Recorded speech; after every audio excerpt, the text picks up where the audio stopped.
Hi, hello. Welcome to another episode of Isaiah's Newsstand. It's your host, Isaiah Edwards. The date is July the 20th, 2024. Hoping this episode finds you well, in good spirits and high hopes. As for me, I'm doing pretty good. We had a laundry day, and I kind of realized that this was like almost like a full circle moment since the last laundry day that I had. That was very much bad vibes for getting the whole ticket and everything. And I'm like, you know what? What a difference a couple of weeks makes. So it was nice that, so far, knock on wood, nothing bad's happened. Things have been good. Things have been nice. We had a solid laundry day. I even said, you know what? I'm going to go actually get some grub. So I got a little brekkie. I went to Dunkin' Donuts. We got a large iced coffee with a shot of espresso and some, what are they? The donut holes, the munchkins. And then I got a bagel. I got a cinnamon raisin bagel with strawberry cream cheese. And I'll tell you, man, I miss this. I miss this bagel so much. I didn't realize it until I had it. Mainly because there's two reasons. There's one or two reasons, whatever. Big reason was they will sometimes not put it on the bagel. Like they will give you the cream cheese on the side and you have to do it yourself, which, like, hey, I get it. I know I sound very bougie or whatever, but like it's just way better when they put it on and the bagel's like extra hot. And I guess that's like follow up is sometimes they don't like toast the bagel like right. I don't know.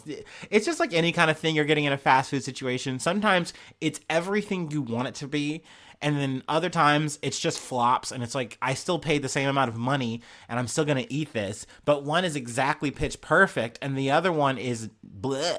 So I kind of just stopped getting it. I stopped wasting the time and the money, right? But man, it was nice. I mean, the cream cheese was hot and gooey. It's like the bagel almost burned my mouth, and I'm like, that's perfect. That's perfect. I haven't had a bagel this good in years, and it was all nice and good. So much cream cheese. It was so goopy. I know. I'm like, why is he going so long on a bagel? This is how much I like bagels, y'all. I remember what was it? I was watching the Seinfeld episode where Kramer makes his own bagel shop, and I was inspired. I was inspired for at least a month or two. I was like fantasizing about being like the Bob's Burgers of bagels. Maybe one day if I ever get famous and then I need to like have like a little fadeaway, maybe that is what I do. I was open a little bagel shop. Nice and cozy. Anyway, what was a food corner from last night? Let's get to real food. I had pizza day. The good old Domino's. Or maybe not the good old Domino's, depending on your take, whatever. We got two medium pizzas. One was a cheese pizza with the tomato sauce. That was actually really nice and refreshing. I feel like you don't say that much when it comes to a pizza, but sometimes it's just nice to get a blank cheese pizza, nice and easy. And then I got, on the other pizza, three meats. I got bacon, sausage, and pepperoni, which is also a nostalgic kind of thing for me because I remember being a kid and just being like, yeah, I love a meat trio, a meaty meat pizza. I just love that shit as a kid. So it was nice to have a little pile on. Let's see here. Is there anything else to report? I know I'm yapping a lot in the top. No, I think we're good. I think we're solid. We can go ahead and do our startup and we can get into some news. Hopefully that sounds good. All right. All right.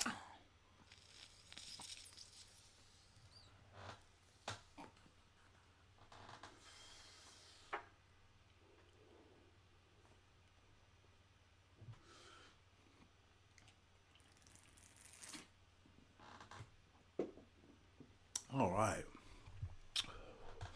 Our first story comes from the Associated Press. Drone strike by Yemen's Houthi rebels kills one person and wounds at least 10 in Tel Aviv.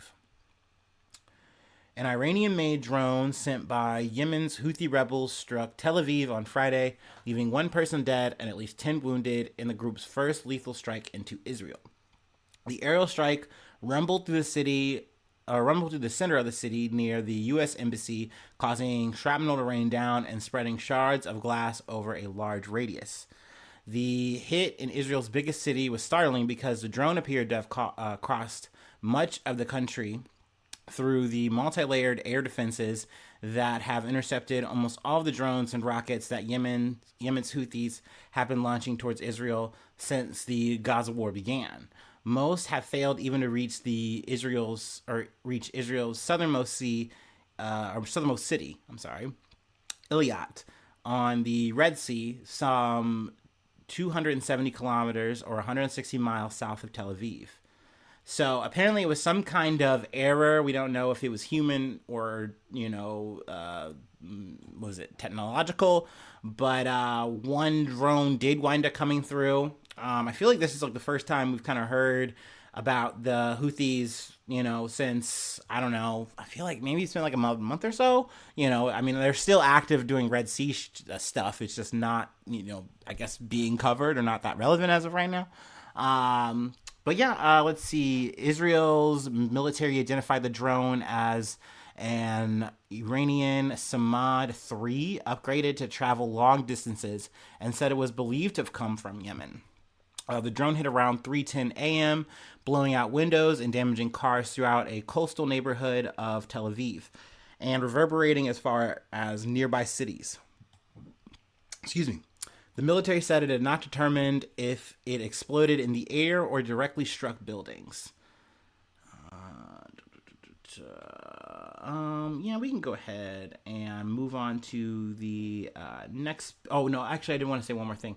The Houthi strike hit hours after Israel's military confirmed one of its airstrikes had killed a Hezbollah commander and other militants in southern Lebanon. Israel has so far not made attacks on the Houthis, allowing its allies instead to take the lead as it focused its efforts on the war in Gaza and ongoing fighting with Hezbollah. Also, I believe Houthi rebels have come out and said, hey, yes, we are responsible for this. Obviously this is for what's going on between Israel and Gaza. So let's see. I wanted to add on to the next article. Not add on, I guess segue to what have you. From Al Jazeera. Palestinians urge world to end Israel's illegal occupation after ICJ ruling. Activists and legal experts in the West Bank say Friday's ruling by the International Court of Justice, or the ICJ, which has found that Israel's occupation of the Palestinian territories is unlawful, will do little to improve life for Palestinians. Other states must now apply collective pressure on Israel to end its rule over Gaza and the West Bank, including annexed East Jerusalem, if the situation is to change, they say. The world's highest court concluded on Friday with 12-3 judges in favor that Israel is forcibly displacing Palestinians from their lands, exploiting water sources, and annexing large swaths of occupied territory by force, and is violating the right of Palestinians to self-determination. The ICJ also ruled that Israel must stop building all building of settlements in the West Bank and should compensate Palestinians for human rights violations in the occupied territory. Now, obviously, this is kind of a long-standing thing that is very frustrating, but the ruling is a non-binding advisory opinion, which was sought by the United Nations General Assembly in 2022. So technically, this isn't related to what's been going on since October 7th. This is just kind of the end of what was started in 2022. Seeking to clarify the legal implications of Israel's occupation of the West Bank. Now, Israel's already came out and said this is propaganda. We're not going to abide by this. Actually, this is our land. Don't you know this? It's biblically blah, blah, blah, blah, blah, blah, blah. That is why I do like that in this article they mention the Nakba, just because it is a good reference point, because I tell people that this is a historical issue, that this is an historical conflict, and just trying to say, hey, this started on October 7th because Hamas did blah, blah, blah, blah, blah, that doesn't actually frame the conversation at all properly. And you should at least go back to, once again, I think, 1948, and then work your way up into this shit. I think it makes a lot more fucking sense, and you have a lot better perspective of why people are saying this isn't okay, why this occupation isn't okay, and why Israel's defensive, like, no, this is just biblically our land. This is like, it should just be our capital. Like, no, you're occupying people's land that have always lived here, that have been displaced here. And now you're saying, like, no, you guys don't matter, and we're really just, we need to get rid of Hamas. Okay, how about that? And it's just, it is crazy that the conversation has gotten to this point, and we're just still not doing anything. And that's why I understand why people are just like, cool. We're, like, years back, this would have been a really good ruling, and people would have been maybe at least a little bit somewhat excited. But you just now see everything on display now. Like so many people now can just understand and look at this shit. It's no longer something that's just like hidden text or like something you just weren't aware about it. Now you know, I feel like, of what's been kind of going on and how the Palestinians have been treated for just so goddamn long. So it's an update. It's worthwhile talking about, but I do agree that this isn't going to make much of a change. It does feel very hollow, but it is at least something that like says, hey, this is wrong. And hopefully other countries, other, nation states, say, yes, this is wrong. We don't agree with this. They cite this, and maybe there's change in the future. So let's move on to the next thing. Actually, we're going to Bangladesh when the article loads up for me. Here we go. All right. From the Associated Press. Bangladesh imposes strict curfew with a shoot-on-sight order following deadly protests.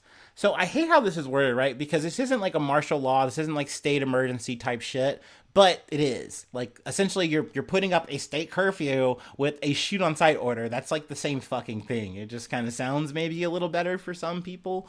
But police impose a strict curfew with a shoot-on-sight order across Bangladesh as military forces patrolled parts of the capital Saturday, after scores were killed and hundreds injured in clashes over the allocation of civil service jobs.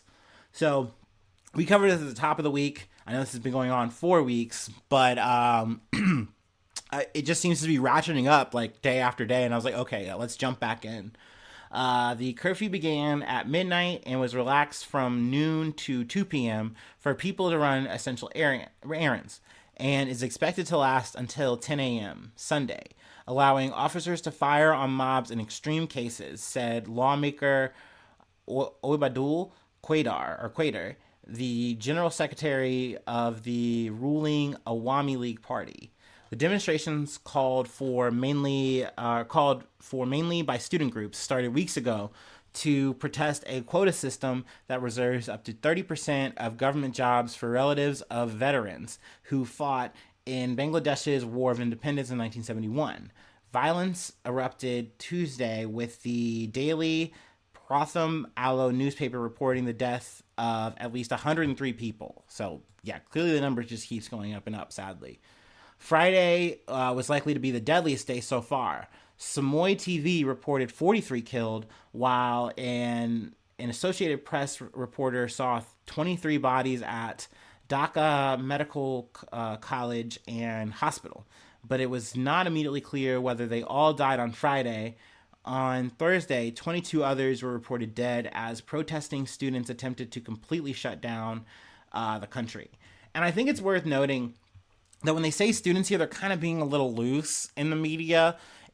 At this point, a lot of people are involved, and I wouldn't be surprised if other groups are involved now. And some of those groups are not not nonviolent. They are willing to actually get violent, as it's been seen. In terms of the TV station, they came through.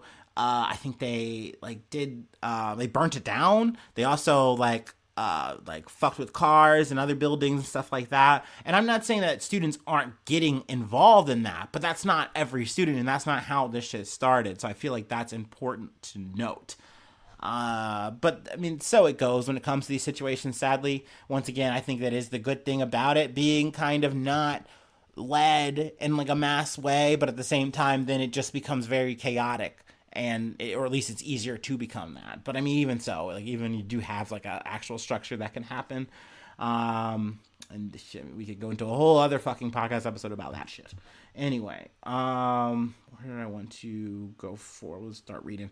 Officials said the curfew was to quell further violence after police and protesters clashed in the streets at university campuses in Dhaka and other cities across the South Asian country. Authorities blocked online communications by banning mobile and internet services. Several television news crews also went off the air, and the websites of most local newspapers were down. Meanwhile, some key government websites, including Bangladesh's central bank and the prime minister's office, appeared to have been hacked and defaced. So there's a little bit of tit for tat there. But I also hate that too when you see a government shut down communications of any kind. I think that's very fucked up. I think it's very scary because it's literally, what are you guys doing in the dark? You have to start worrying about that shit. Another thing I wanted to hit for sure.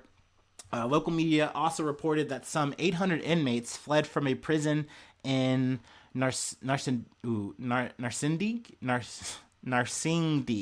That's what we're going to go with there. A district north of the capital after protesters stormed the facility and set it on fire Friday. A lot of fire.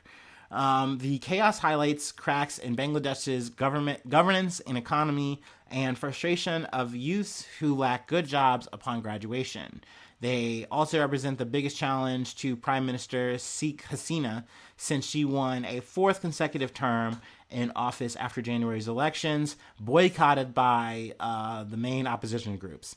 So yeah, I mean, I think that just shed at least a little bit of light on kind of the political situation in Bangladesh as well. Definitely seems pretty unfortunate there, but sometimes that is how quote-unquote democracy moves. But yeah, I am rooting for the protesters all the same. Obviously, I don't want to see violence, but I do want to see change. I want to see positive growth in a really bad situation. People are looking for situation. They want a chance at a good life. They want a chance at these jobs. Now, I think Hasina has come out and said, hey, to the protesters, can you guys just at least, like, let's wait to the courts, because the courts overturned this was it law or bill that was supposed to kind of stop this situation. They said, no, actually let it happen. Let the veterans and relatives have these cracks of these jobs. And then that's when these protests started. And then Hasina's like, no, wait, actually the court might actually change their mind and reverse that decision. Let's wait for a verdict. So hopefully I can come back and maybe there'll be some change in that regard. But we shall see. Let's move on to our last and final bit. It's from ABC News, and it's good news. I'm actually happy. When I was initially kind of composing this episode, I'm like, man, I like when we get a weekend and it's at least some kind of light, especially in a heavy news week like we've kind of had over the past week. So it's nice that we're at least on this Saturday going to close on a good note. But yeah, let me go ahead and do the last break. Hopefully feel free to take one with me.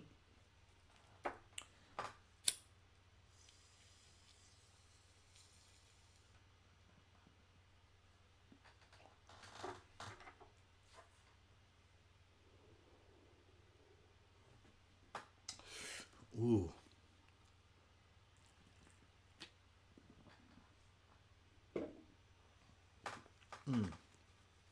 Oh. All right. Yummy, yummy, yummy. Missouri woman who served 43 years in prison is free after her murder conviction was overturned. A woman whose murder conviction was overturned after she served 43 years of a life sentence was released Friday, despite attempts in the last month by Missouri's Attorney General to keep her behind bars. Sandra Hemme, 64, left a prison in Chillicothe hours after a judge threatened to hold the Attorney General's office in contempt if they continued to fight against her release. She reunited with her family at a nearby park where she hugged her sister, daughter, and granddaughter. You were just a baby when your mom sent me a picture of you, she said. You look just like your mama when you were little, and you still look like her. Her granddaughter laughed. I get that a lot. Hemme had been the longest held wrongly incarcerated woman known in the U.S., according to her legal team at the Innocence Project. The judge originally ruled on June 14th that Hemme's attorneys had established clear and convincing evidence of actual innocence, and he overturned her conviction. but Republican Attorney General Andrew Bailey fought her release in the courts. Essentially, Bailey was like, well, okay, sure, but she's done crimes as a prisoner. She's like assaulted, I believe, like prison staff or what have you. And because of that, she should still be held. And it's like, brother, what she was been convicted for, she's already served time for. Not to mention, when we get into what, like, how they got this conviction, it's like I can see how this whole fucking event would change you as a human being. You would not go into prison and be the same person already. So it's crazy to try to use this kind of technicality to keep a person you know should not be in prison in prison. But this guy felt sound in it, and of course has not come out and like spoke on it or anything like that. He's standing on business. So fuck this motherfucker. Send this motherfucker directly to Tomato Town. I believe he is running for re-election on August 6th. So hopefully motherfuckers in Missouri do their thing and get this motherfucker out. But we'll see. He also, and this is from the judge, Ryan Horseman, which is kind of a cool name. He also scolded Bailey's office for calling the warden and telling prison officials not to release him after he ordered her to be freed in her own reconnaissance. I would suggest you never do that, Horseman said, adding, to call someone and tell them to disregard a court order is wrong. Like, it's crazy, though, that this guy had the balls to just be like, yeah, I know that this is a court order, but, like, fuck, dude, I'm about to flex. And just literally just put, like, this bullshit-ass, petty-ass fucking technicality into play. Meanwhile, I know, and I'm about to go on a rant here, we have our Democratic progressive-ass fucking leader, old Joe, who can't do anything about the Supreme Court, can't pack that motherfucker, can't do any kind of fucking like legal injunction, can't use any of his executive power. It would just be so hard for him to even try.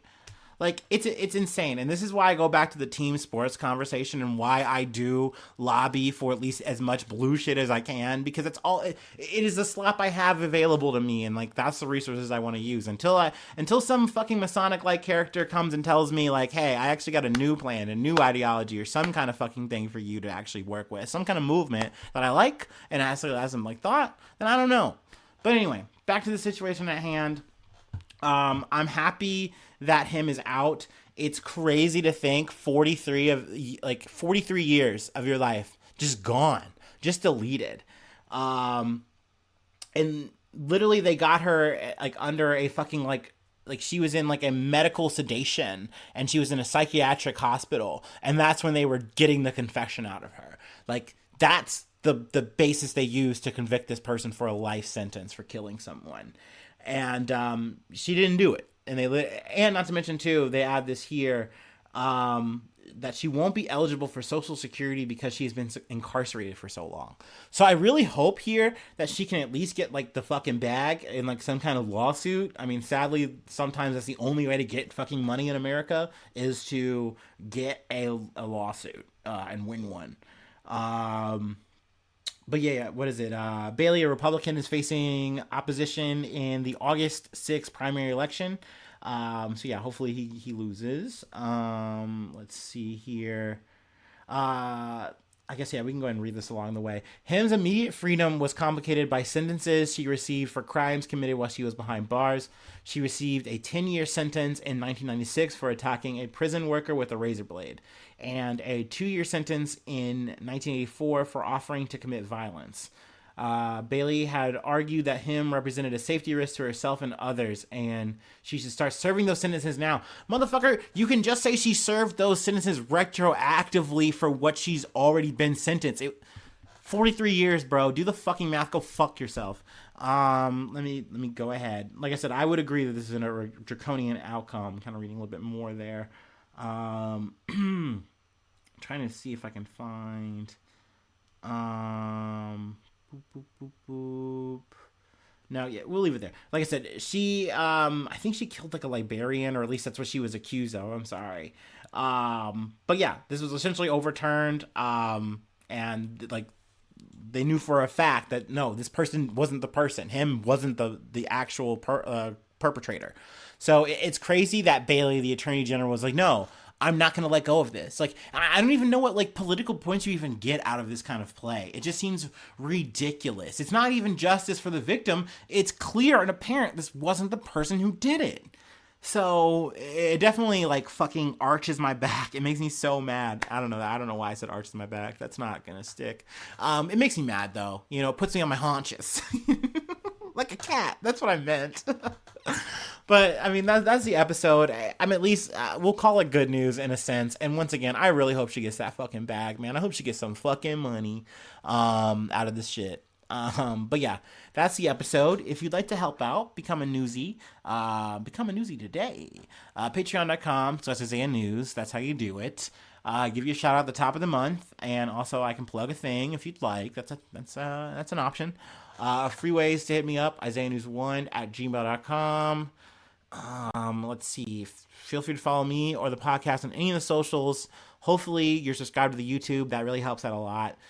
Leave a comment, like the episode. Sharing is caring, and hopefully I'll see you soon for some more good news. I love ya. Bye-bye. Mwah.